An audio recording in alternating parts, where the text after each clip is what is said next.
15-16 budget. And if our representatives from the Board of Ed would introduce yourselves and a brief statement what you do in the Board of Ed, so everybody knows who you are. Freeman Burr, Superintendent of Schools. Don McClellan, Finance Director. I'm Mark Holden, Board Chair. Welcome. And would you like to have a 30-second presentation of the Board of Education budget?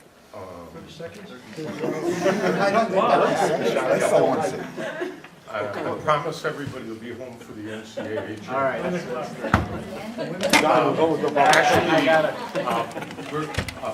We made copies, so we think we're going to go through pretty quickly, but our board chair would like to make an opening statement. So I'm going to defer to Chairman Holden. I'm going to start off by thanking the aldermen and the mayor for working with us to allow full-day kindergarten to happen this year. The program is vibrant. Kids are enjoying themselves while becoming better prepared for the future. When I read to kindergartners a couple of weeks ago at Sunnyside School as part of the Read Across the Valley program, I was impressed to see that they were much more alert, engaged, and eager to participate when I asked questions about the books I was reading. This was a smart investment in our future. We'll be inviting you to visit a full-day kindergarten class in the near future so you can see how well the program is working. We also thank you for working with us to allow the elimination of pay to participate. That was a success too. Participation did increase this year. Education is the largest part of the city budget, but it's also the most labor-intensive service that we provide to residents. For 9 months of the year, about 12% of people who live in Shelton are spending 30 hours a week in our classrooms, where they're educated by people with advanced degrees who are putting about as much effort into teaching on a daily basis as I did to prepare to speak with you tonight. In round numbers, it costs about $2.50 for each hour a student is in school, less when you consider sports and extracurricular activities. In Shelton, we're fortunate to have great teachers and great administrators. The most recent rankings of districts based on student performance put us in the top 37% in the state. The culture in Shelton demands value for the hard-earned tax dollars, and your Board of Education understands this. While Fairfield County is the most expensive in the state, the latest available statewide figures show 90% of school districts spend more than we do on a per-pupil basis. I think the fact that we're outperforming most districts while our spending is in the bottom 10% is impressive and proof positive we're delivering great value for taxpayer dollars. We included some modest requests for program enhancements this year. NEASC, the accrediting agency, wants another media specialist to help out in our high school library. One just isn't enough for 1,500 students. We believe adding math tutors is a very cost-effective way to improve our student math skills. Most of the money for that will be funded through grants. The new state-mandated teacher evaluation program requires more administrative help in schools. The new teacher eval program is cumbersome and an inefficient use of administrator time, but it's not optional. If we don't follow state mandates, the state could decide to take away our share of the educational cost-sharing grant. That's 4% of the revenue on the income side of the city budget. We're looking to improve our district special ed programs so we can keep more students in district where we have better control of costs. We've done this before. It's been good for the students and good for the taxpayers. We've done the best we can to develop a budget request that's designed to meet the most critical needs while keeping costs as low as possible. Again, we understand controlling costs is important in Shelton. The mayor's budget proposal isn't enough for us to maintain what we're currently doing.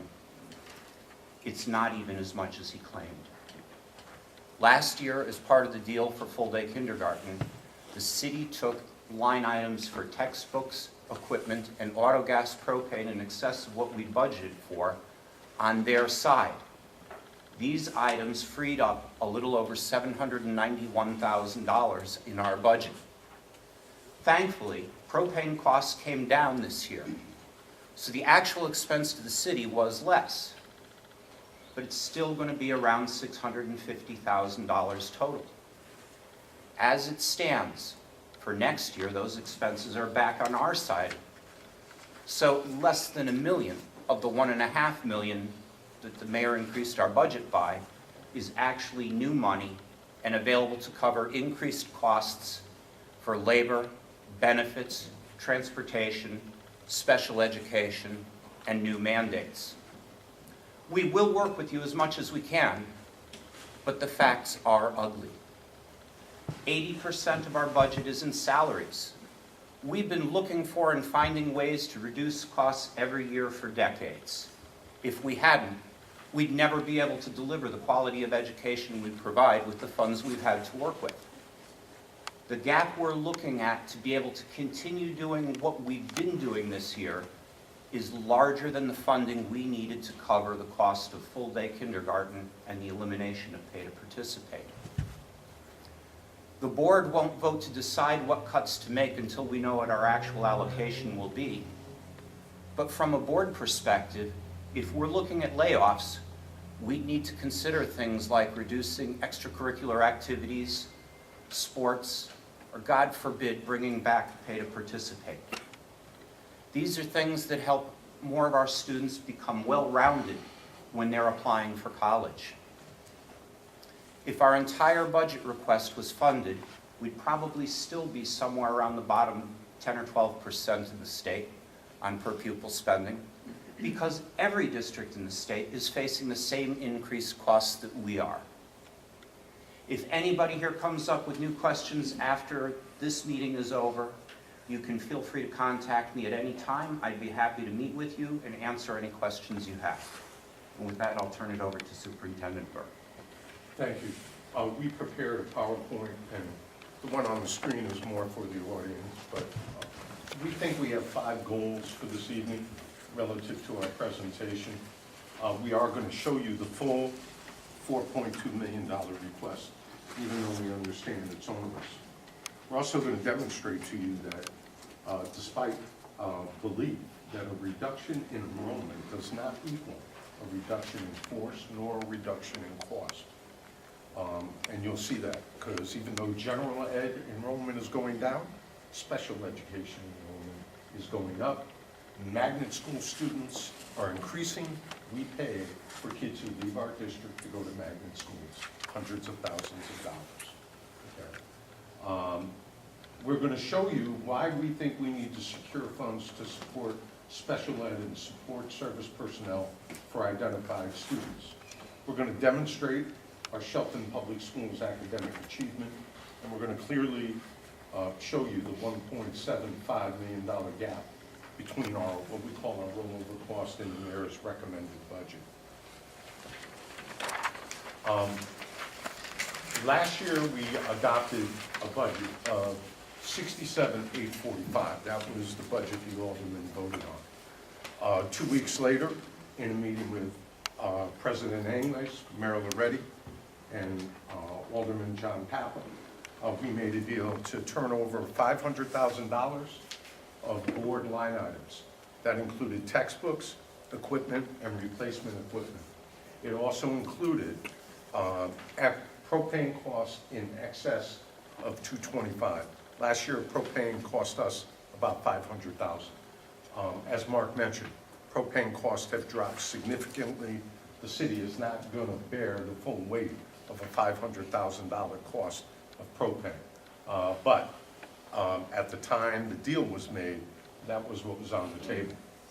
We saw our budget last year between what was voted on and the deal made with the city fathers to be $68,636,318.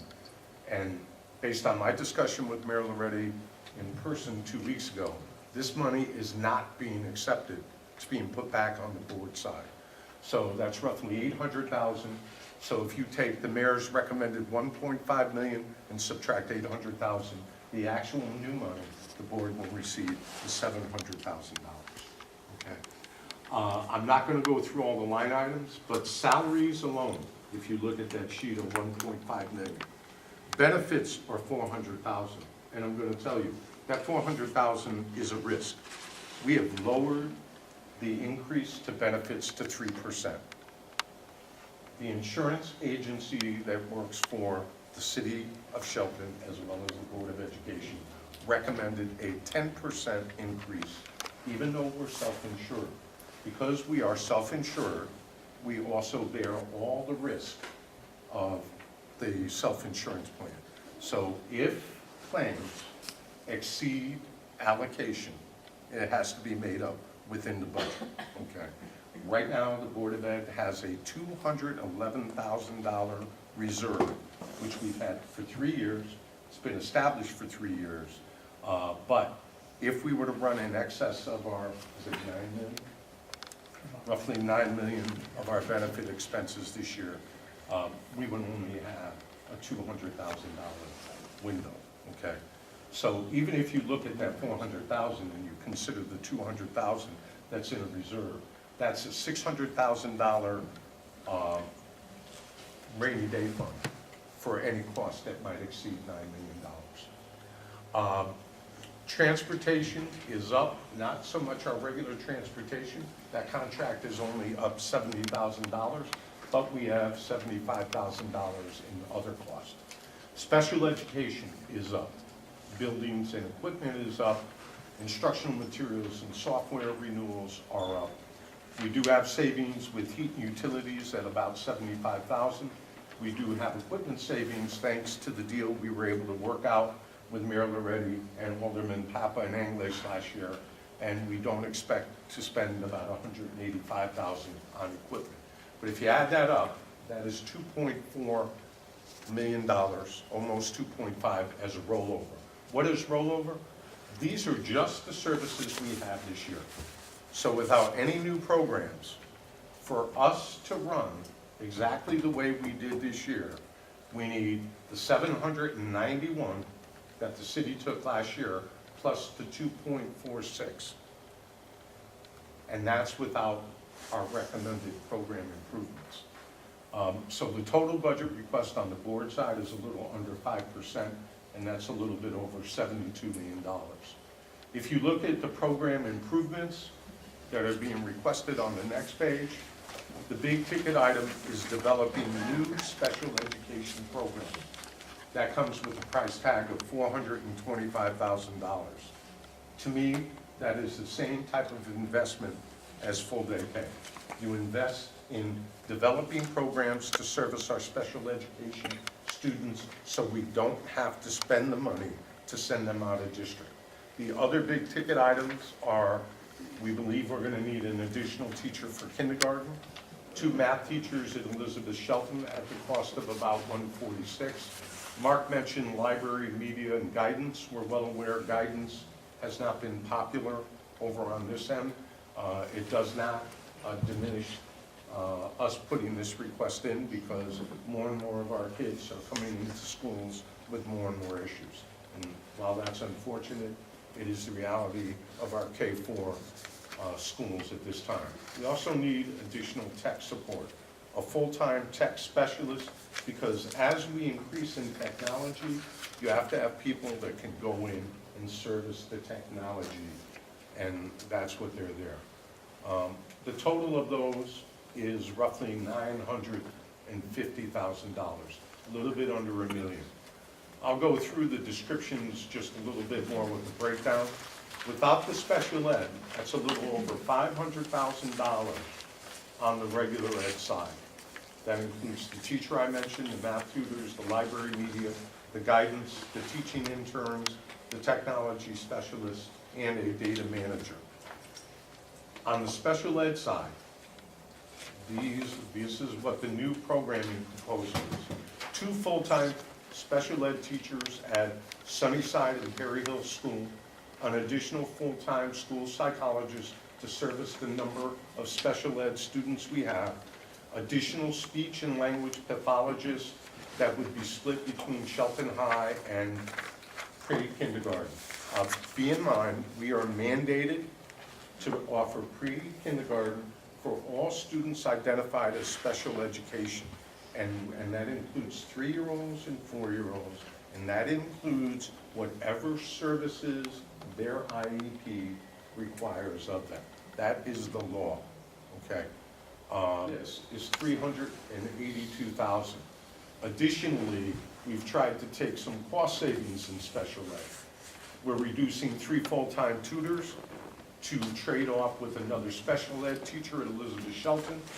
We're also getting rid of our drug and alcohol contract and adding in a half-time school social worker. So those costs, the net of those costs are additionally $43,000. So if you add that total with the previous page of 382, you get our 425,000 special ed requests. While there's no guarantee, we believe that investment in special ed is shown on the next page, on the next slide. We believe over the next 3 years, it will create a reduction in $247,000 of special ed programming expenses because of programs we would build inside. Additionally, the other requests we got, as Mark mentioned, the evaluation, we did receive from our elementary schools a request for 4 assistant principals. 4 assistant principals with benefits is $600,000. We instead have recommended number 1, 2, and 3 for an estimated cost of $60,000, which means instead of requesting $600,000 in assistant principal and administrative costs, we're reducing that figure by $540. And that includes bringing in what we call teacher leaders or stipend positions, and also per diem support. That would basically mean we can hire people who are retired, but familiar with the new evaluation instrument and can assist in reducing our span of control from approximately 1 to 16 per administrator. That includes central office administrators that are doing evaluations, to closer to 1 to 12. And we believe that 60,000 is well worth and 10% of the potential cost of assistant principals. I'd like to speak to enrollment on the next page. These are our projections for next year. You can look at the schools and look at the decrease or increase. NC means no change. When we get 15 or more students, we can reduce. However, when we get 15 or more students, we also have to add. What this shows is we would, even though we'd be down by 60 students, we'd only be able to reduce 2 full-time teacher equivalents. On the next page shows our special ed numbers for the last 4 years and the increase in special ed personnel to service those increases. In October, we always use October 1 data because that's what the state files on, that's what the city receives their ECS funding on, etc. On October 1st, 2011, our special ed population was at 10.9. A year later, we had 606 special ed students. That is an increase of 35. We had to add 2 special education teachers to service those kids. A year later, our numbers went up 45. Again, that required us to increase our special ed teachers by 2. This year, the numbers went up 15. We had to add another special education teacher this year. Next year, we are projected to be anywhere from 15 to 32 with an increase, which means we would add 1 to 2 special ed teachers. So if you go back to the previous slide, while you're decreasing 2 next year on the regular ed side, the mandate would require us to hire 2. I should say, if we remain at 0, which I don't think is going to be the case, if we were to remain flat, we wouldn't hire any additional special ed education teachers. But the problem is, our numbers don't reflect that. Okay. Also, we have currently 171 students attending magnet schools. All but 43 of those kids attend half-day programs. Half-day programs are Education Center for the Arts in Hamden, Aquaculture in Bridgeport, Cooperative Ed Services, Regional Center for Performing Arts, okay? So our students who attend those programs right now number about 130 that attend those 3 part-time programs. And we pay out of the budget, Shelton taxpayers pay by law, okay, $150,000 for those students to attend part-time programs, okay? We also are mandated to send students to magnet schools if they are accepted. Currently, we have 14 students at the 6 to 6 program in Bridgeport. In Trumbull Agriculture, Agroscience, we have 30 kids. For those students, we pay $292,000. So even though we have 100 plus kids attending our school part-time and another 43 attending other schools full-time, out of our budget comes $440,000 to pay for those students to attend those schools. The state subsidizes the rest for those magnets, but we pay out of our budget. I would like to take a minute on special ed, and this is an email essentially that I sent the mayor in October. As of July 1st, 2014, until we opened school this year, 23 new students were enrolled in special education in Shelton. So here's what I want you to think about. We now have to educate special ed students until they're 21. At 21, they age out, okay? So we did not predict these 23 students were moving in. If we take our age out, okay, and the net, we still are in double digits. So while we didn't realize a full 23, we still realized double digits. 7 of those kids were in out-of-district placements. When a student moves in, or a family moves in to a new community, and they're already placed out of district, okay, the new school district must pick up that responsibility. That responsibility this year cost us $350,000. That was not in our budget request last year. That money, we have to find that money in our budget, okay? And that's the reality, and that's the way special ed works. A year ago, certain members of this committee said, before you ask for full day K, go get your special ed house in order. There is no such thing as getting the special ed house in order. If you can predict that we're gonna have 23 people in town move in that will require special ed services, then you're a far better person than I am.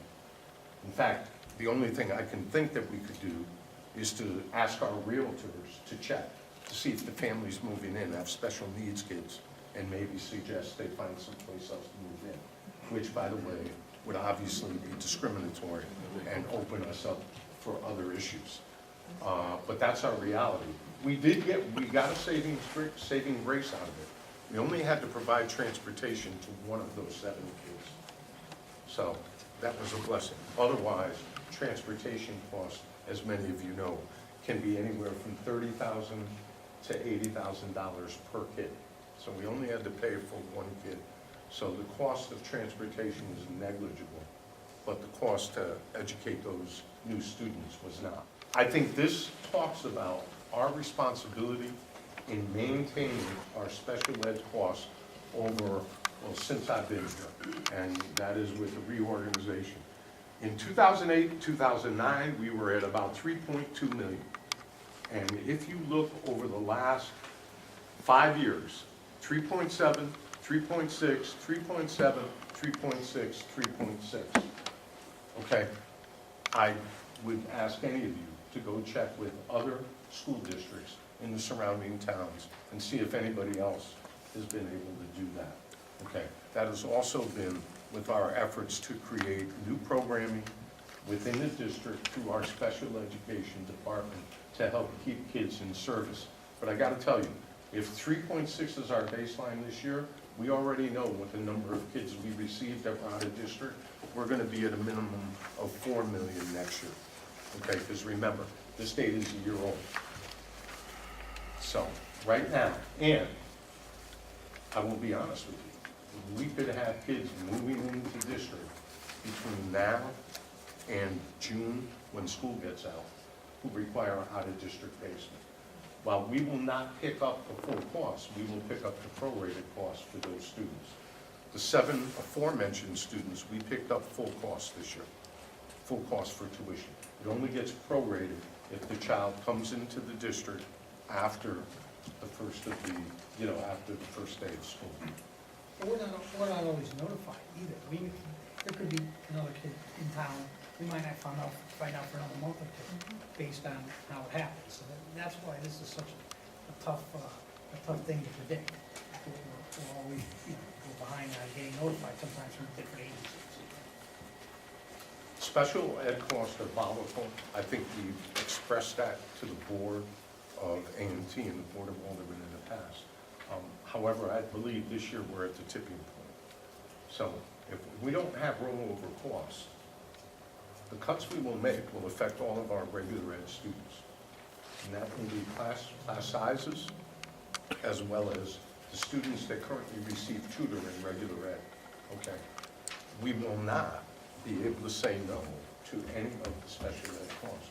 2 teachers in special ed will be higher if our numbers are 15 to 30 next year, or at least 1. And again, I don't have confidence we're going to need 2, but I don't have any confidence that we're going to remain with a flat number or go down based on the trend.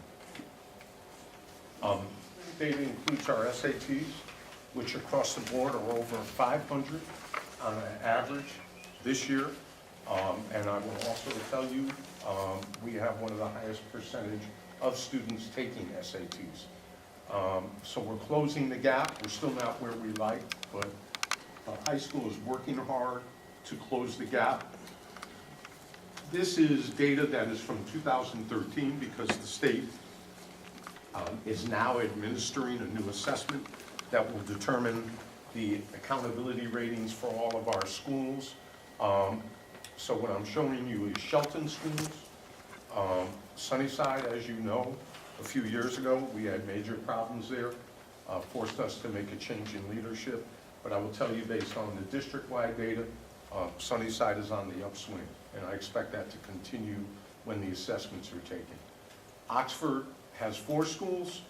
Also want everyone to see that 90 is a benchmark for excelling, and I do want people to see that our intermediate school was at 89.1, Perry Hill was at 88, Mohegan was at 89.0, and Elizabeth Shelton, with the highest special ed population in the district, was at 87.9.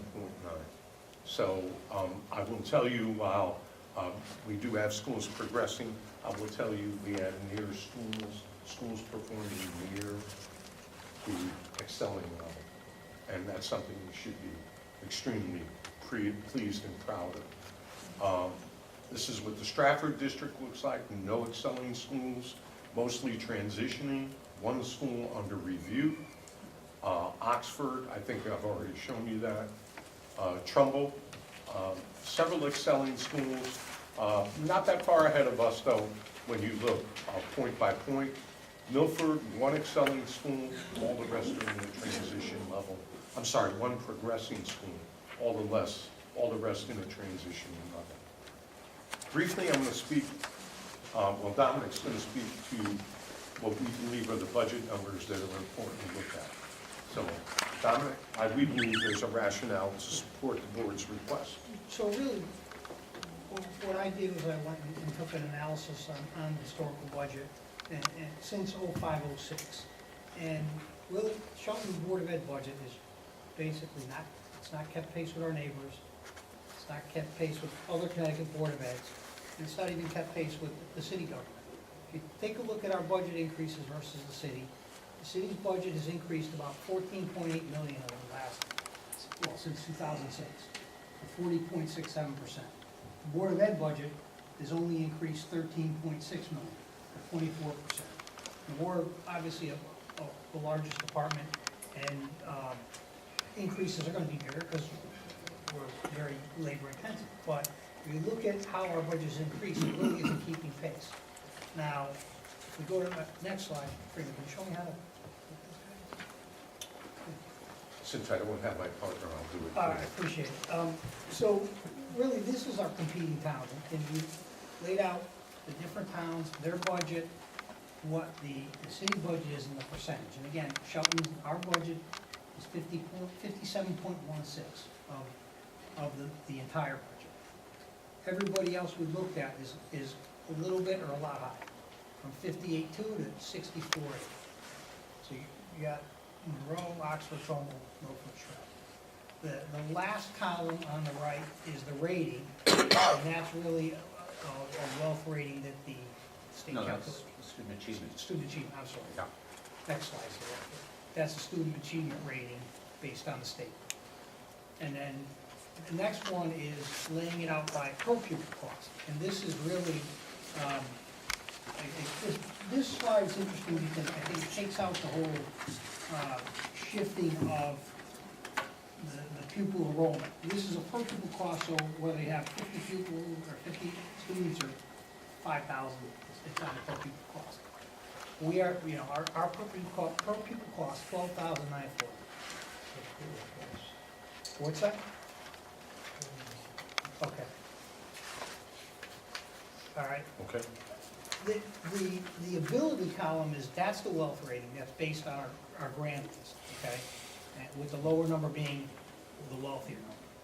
And then rank is our spending compared to the other Board of Eds in the state. So if you look, our ability to pay is 57, yet we're 156 out of the 169 communities or boards of ed in Connecticut. There's actually a couple more because there's some regions and all that, but 156 out of 107. All right, and the disparity is the difference between our ability and our ranking. And you can see we've got the most, negative 99. So looking at looking at the math here, I guess, is how we look at it. The average of our peer group, if you will, is $14,254 per student. We spend $12,940 per student. And this is the latest data from the state, so it's through 13-14 fiscal year. It's obviously 13-14, 15 years not done, so it's last year. If you look at the discrepancy, it's about $1,314 per student, or $6.5 million. So really, to fully fund our request, when you do the math this way, showing what what's unfunded out of the request, it's about $3.03 per day per student. To fully fund our rollover, it comes out to $1.97 per day per student. Is that clear to everybody? Do you have a question on it? No? Okay. All right. This screen here is showing our request since 2009, showing the increases we've had since 09-10. We've requested about 14 million. We've received about 4 million. So you can see flat in 10. 10-11, we got a 0.15% increase. 11-12, we got a 0.95% increase. 12-13, 0.06. And 13-14, we got a 2.92. And 14-15, we got a 3.42. In the meantime, fund balance has increased about 9.2 million over the same time frame.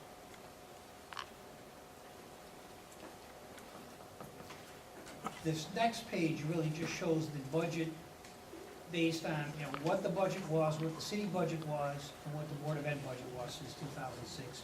And it shows it in detail. It shows it by year, what the budget was, the increase, the percentage increase, and aggregate. And the aggregate totals there are the same totals, obviously, as the ones when I opened up this section on the budget.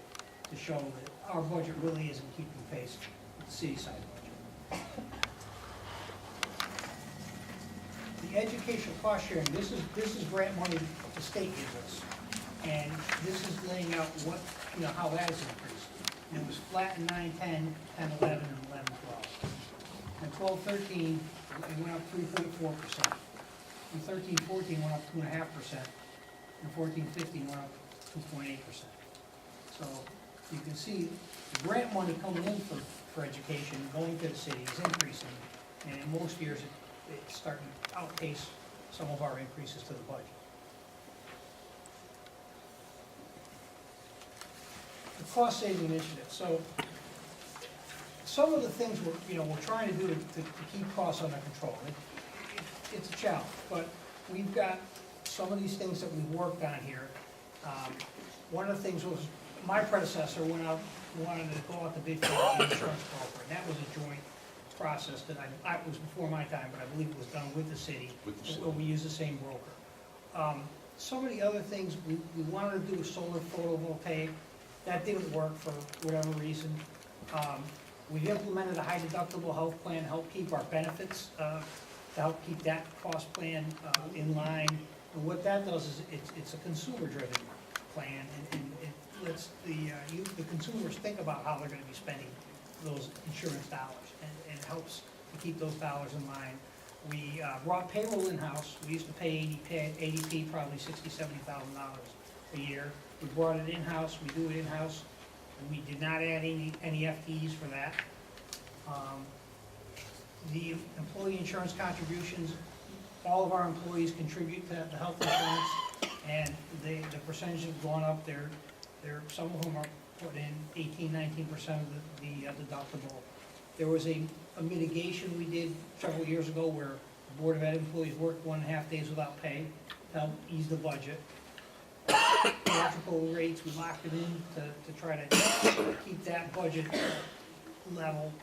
Solar, well, now the photovoltaic we never implemented, but we are working on getting solar with the city on this one, on 40 elementary schools, and we hope to help have that in place, hopefully for next year, and that is going to provide, I want to say, about $40,000 a year in savings combined for all the schools that are involved in that. Four elementaries. Right. The Elizabeth, we have to do it where roofs are either new or replaced. So Elizabeth, Shelton, Long Hill, and Perry Hill have roofs under 10 years of age. So Solar City will be essentially doing installation. They're responsible for any liability, etc. The roof at Sunnyside should be completed this summer, and next fall, Solar City will begin to install the solar panels on the roof for that. The other schools could only be done if the roofs are replaced. The roofs have to be under 10 years of age, and they have to be under guaranteeing warranty. Future things we're looking at, employee wellness, to reward the employees for living healthier, and that would benefit our insurance costs, because that's obviously a big chunk of our budget. What's that?